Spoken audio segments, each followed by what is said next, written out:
Hello, selamat pagi dan selamat bertemu di podcast Cerita Kampungku Sayang episod yang kelima.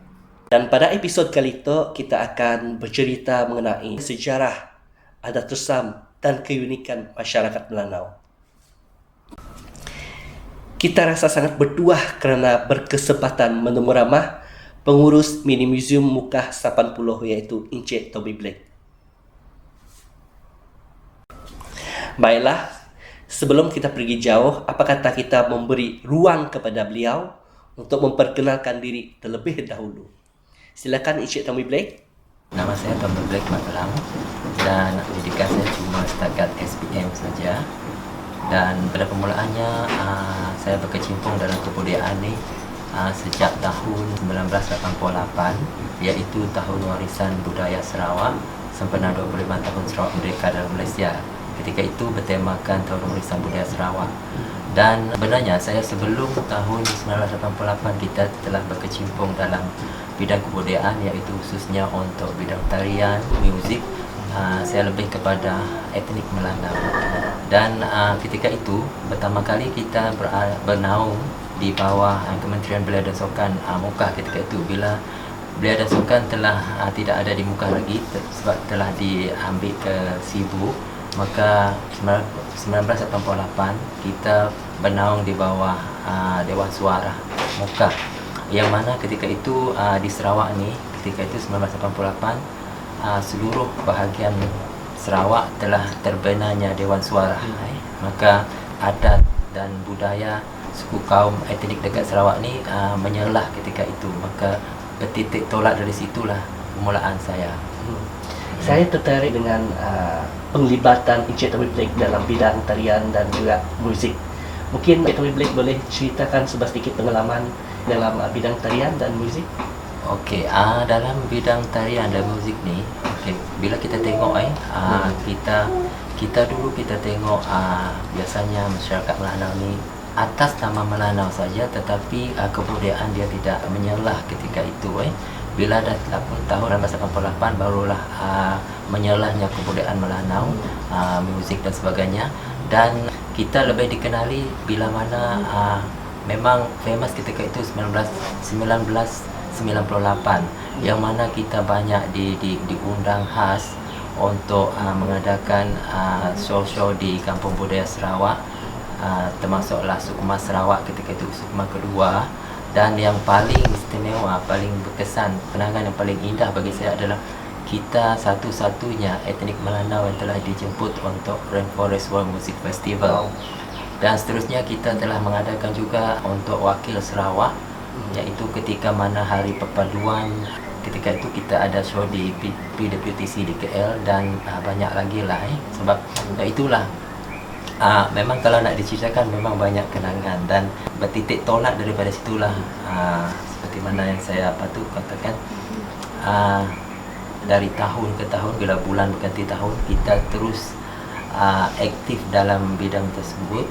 Bila usia kita meningkat, kita ada misi dan visi sebenarnya, sampai bila kita nak jadi penari, pemuzik sebagainya, maka kita mesti ada hala tuju kita sendiri, iaitu sejak di bangku sekolah lagi saya dah bercita-cita untuk membuat satu museum, iaitu museum Melanau, khasnya untuk warisan dan khazanah Melanau. Even museum tu kecil, tetapi yang penting kita nak ada museum juga, kita mesti dapat.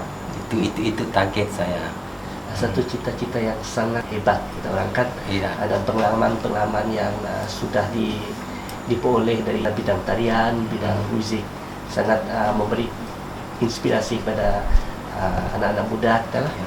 Jadi saya nak tahu sedikit tentang Museum 80. Apa maksud Sapan, apa maksud Pulau? Mungkin Encik Tommy Blake boleh ceritakan, menjelaskan maksud Sapan dan Pulau tersebut sebelum kita pergi ke topik yang lebih mendalam. Okey, ketika itu bila mana biasanya dalam kebudayaan ni nak kita katakan artis tidak juga. Biasanya dalam bidang kebudayaan ni jatuh bangun tu memang lumrah lah krisis dalam kebudayaan. Dan saya cerita balik dengan kebudayaan ni tadi, yang mana saya ada beberapa kumpulan. Pertama kali adalah Badan Budaya Melanau Muka. Itu yang pertama kali sebelum kita bernaung di bawah Dewan Suara Mesra Muka.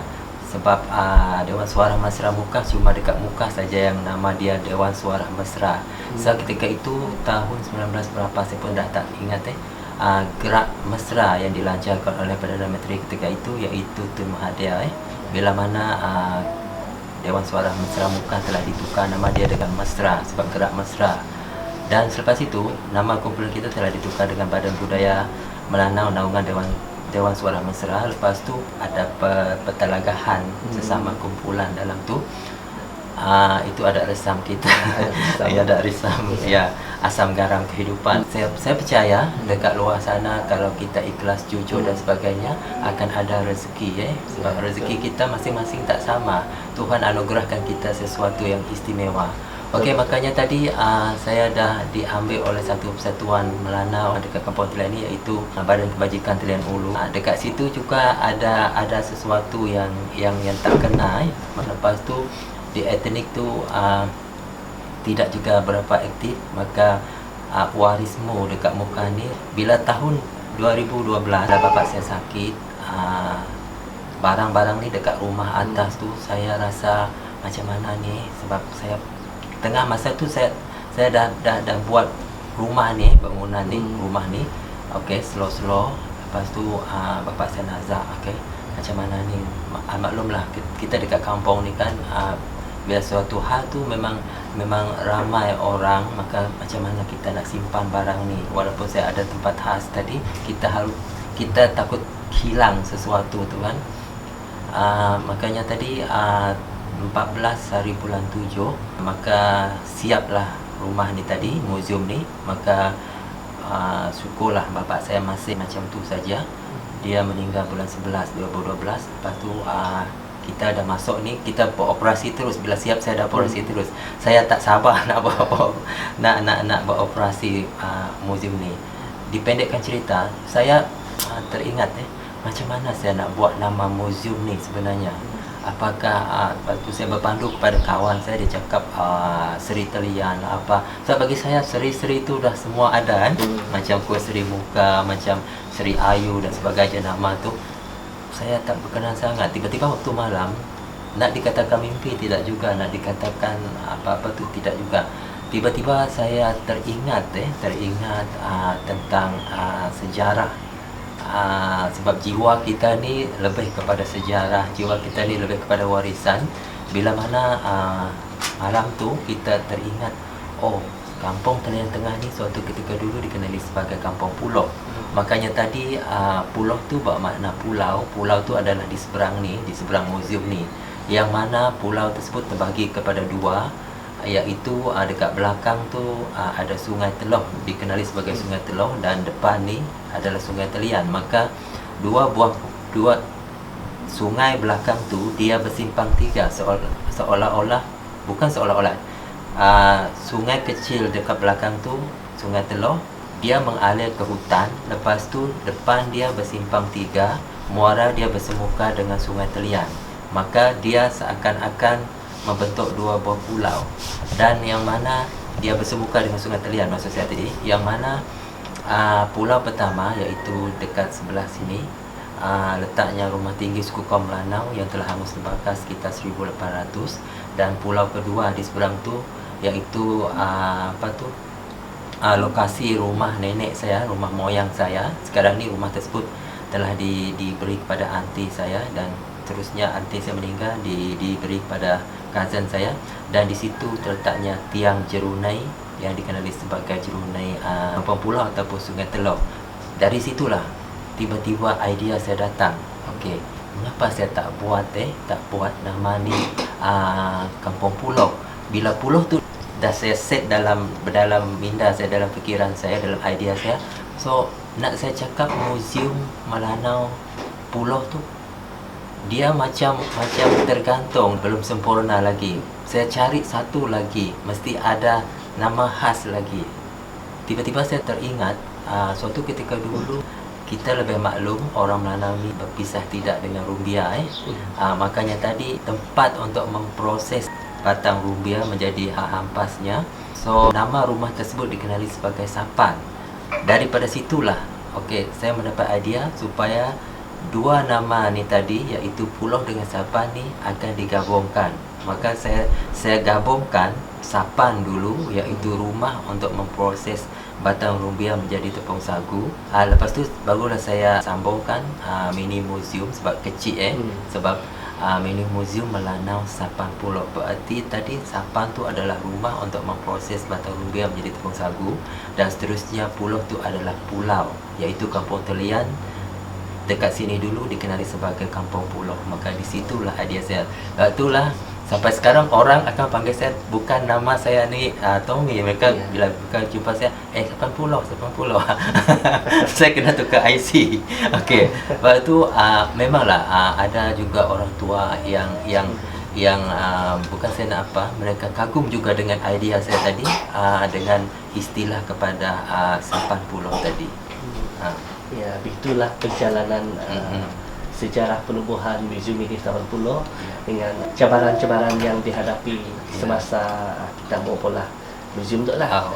Jadi kami mau nanya juga berkenaan dengan barang-barang yang ada di Mini Museum Melanau Sapan Pulau tu. Adakah setiap barang-barang yang ada dalam museum untuk menggambarkan kebudayaan, kepercayaan, ataupun ada tulisan etik-etik Melanau di muka? Ya, biasanya untuk maklumat kita bersama, Melanau ni uniknya dari satu tempat ke satu tempat. Yang kita lebih maklum pertama kali adalah percakapan iaitu kelakar percakapan ni tadi untuk Melanau dari segi tempat ke segi tempat dia adalah berbeza. Untuk muka, even kita dekat muka dengan Dalat, muka dengan Oya dekat, tetapi memang kelakar kita sama. And then even kita dalam kampung juga ada sesuatu benda, ada satu barang tu biasanya panggilan dia berbeza. Dengan satu kampung dalam Telian ni saja ada yang berbeza juga. Contoh dia Telian Tengah dengan Ulu ada yang berbeza. Lebih-lebih lagi dalam satu muka ni orang Telian tak sama dengan kampung-kampung lain seperti Jebungan, Susut dan sebagainya. Makanya tadi itulah istimewanya. Dan memanglah kalau kita dah buat museum ni, sememangnya lah setiap benda yang ada dekat sini memang dia akan ada pakai rapat dengan adat resam kita, dengan warisan kita. Kalau tak ada berkait itu bukan museum, bukan budaya atau bukan warisan namanya. Makanya tadi dalam ni memanglah setiap pameran dekat sini memang ada kaitan, dia ada hubung kait dengan kebudayaan Melanau. Tetapi saya lebih kepada adat resam atau warisan Kampung Telian Ulu dengan Tengah. Sebab itulah tadi ada pihak-pihak tertentu juga salah pengertian maksud saya tadi. Mengapalah Sapan Pulau ni lebih kepada etnik Melanau Kampung Telian Ulu dengan Tengah, warisan Kampung Telian Ulu dengan Tengah. Saya bagi tahu mereka, orang boleh tengok apa nama museum saya. Sebab nama museum saya adalah Mini Museum Melanau Sapan Pulau. So apa yang ada terdapat dekat situ adalah dekat Telian. Kalaulah saya buat Mini Museum Melanau Sarawak, orang boleh kecam saya sebenarnya. Sebab saya tadi akan merangkumi dalam ni semua adat resam Melanau dekat Sarawak ni. So mereka nak kecam saya ni, saya abaikan lah. Sebab saya dah bagi tahu dekat situ saya lebih kepada adat resam warisan Telian Ulu dengan Tengah. Sebab kita berpandukan kepada tu title museum tadi. Kalau saya buat Mini Museum Melanau Sarawak, mungkin orang boleh kecam saya. Nanti kalau saya pamer macam ni, kalau saya sebut macam ni, mana ada budaya kami macam tu. Jadi kat situ memang ada persoalan. Memang dekat situ kita akan buat, mereka akan kecam kita lebih lagi. Yang mereka tak boleh nak kecam kita sebab kita tadi kita ada nama khas tadi kan, iaitu Mini Museum Melanau Sapan Pulau. Maka mereka nak kecam pun tak boleh. Sebab benda ni memang adat resam dan warisan Telian Ulu dengan Tengah. bagus. Menarik ya. Jadi apakah matlamat penubuhan mini museum itu? Okey, matlamat yang paling penting bagi saya adalah matlamat yang paling penting adalah satu adalah untuk menyelamatkan warisan. Okey, menyelamatkan warisan kebudayaan dan seterusnya, untuk kita bagi tahu kepada generasi terkini, khususnya generasi Melanau, tak kiralah tapi khususnya untuk generasi Melanau. Yang keduanya adalah untuk tatapan dunia dan untuk pengetahuan sesiapa saja siapa Melanau sebenarnya. Itu yang paling penting.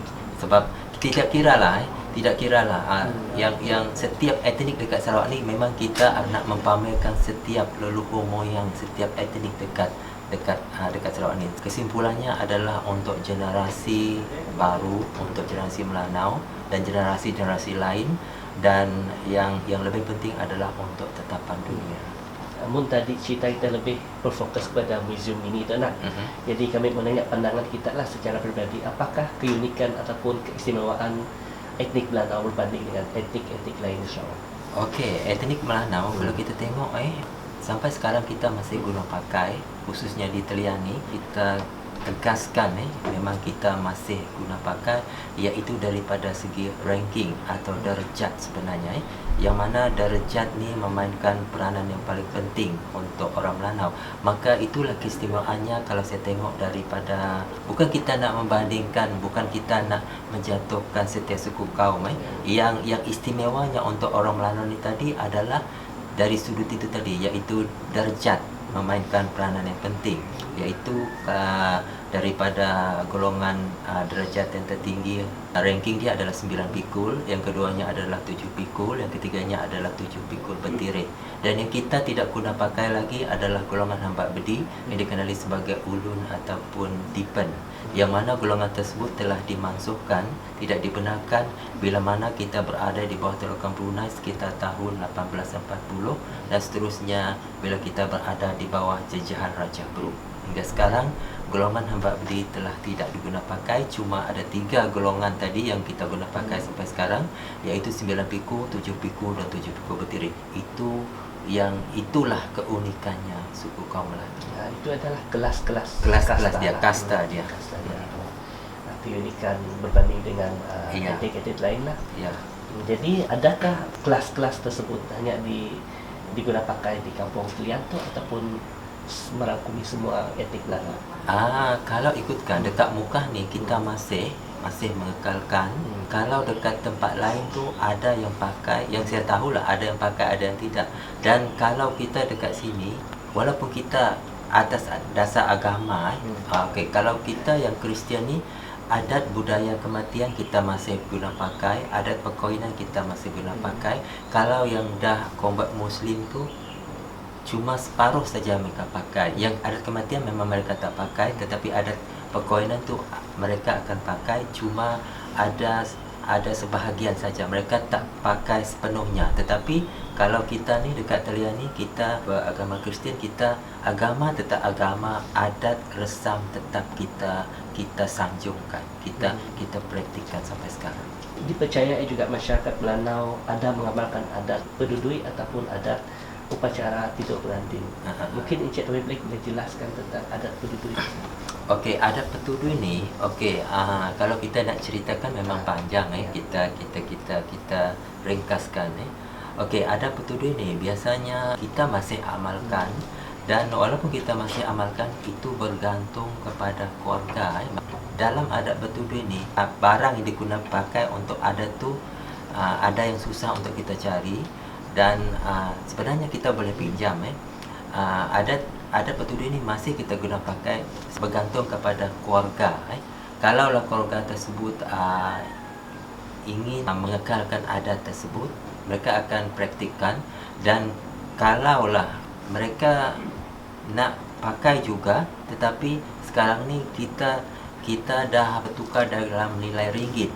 Maksudnya tadi setiap barang tu, contohlah suatu barang tu kita akan tukar dengan nilai ringgit. Ini adalah sebagai ganti dia. Contohlah macam manik-manik kita juga ada manik-manik khas, iaitu manik ni okey kita tukar dengan ni, okey barang ni kita tukar dengan ni. So dalam istilah tu tadi kita gunakan pikul. Okey, kalaulah satu pikul, kalau dulu istilah pikul tu kalaulah 7 pikul istilah dulu satu pikul tu cuma RM25. Sekarang ni kalau tidak silap saya satu pikul 25 naik kepada RM50. So dari situ kita akan darab 50 darab 7. So benda tersebut akan ada dalam tu. Okey, orang kahwin ni kalau dulu mereka memanglah gunakan adat yang penuh, sebab sekarang ni bila kita dah khususnya untuk yang kerja dengan kerajaan, cuti mereka sekejap saja kan. Bayangkan kalau kita gunakan seperti dekat belakang ni, menggunakan adat, dia mesti 3 hari tak boleh keluar rumah. Lepas tu ada adat lagi, tak boleh makan benda ni benda tu semua tu. So kadang-kadang mereka ni terikat dengan kerja. Sebab itulah saya cakap tadi bergantung kepada keluarga, sama ada mereka nak guna pakai secara adat yang sepenuhnya ataupun mereka tukar ganti dengan nilai ringgit.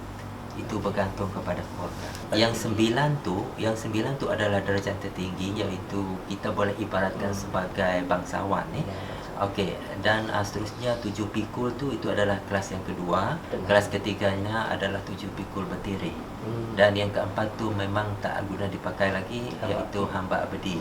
Dan dalam 3 kategori ni tadi 9 pikul, 7 pikul dan 7 bertirik. 7 bertirik ni adalah independen sebenarnya. Mereka adalah berkecuali. Maksudnya tadi 9 pikul boleh memerintah 7 pikul dan 7 pikul adalah di bawah pemerintahan 9 pikul, tetapi 7 bertirik ni tadi dia tidak boleh diperintah oleh dua golongan ni dan dia tidak boleh memerintah. Dia tidak boleh diperintah dan dia tidak boleh diperintah. Independen lah. Independen. Okeylah. Jadi apakah dasar ataupun pendekatan yang digunakan, diambil oleh Mini Muka 80 untuk mengekalkan warisan budaya Ketik Melanau? Mungkin ada pendekatan ataupun cara untuk kita promosikan etik itu. Okey. Setakat ini pendekatan yang paling penting adalah daripada media sosial dan seterusnya.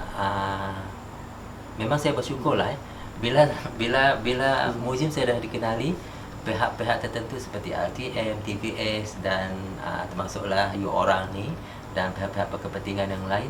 Mula-mula saya memang berterima kasih juga kepada turis-turis yang datang, khususnya yang cikgu-cikgu ni. Mereka biasanya tempat saya ni tempat untuk budak-budak sekolah, pelajar-pelajar untuk buat kajian.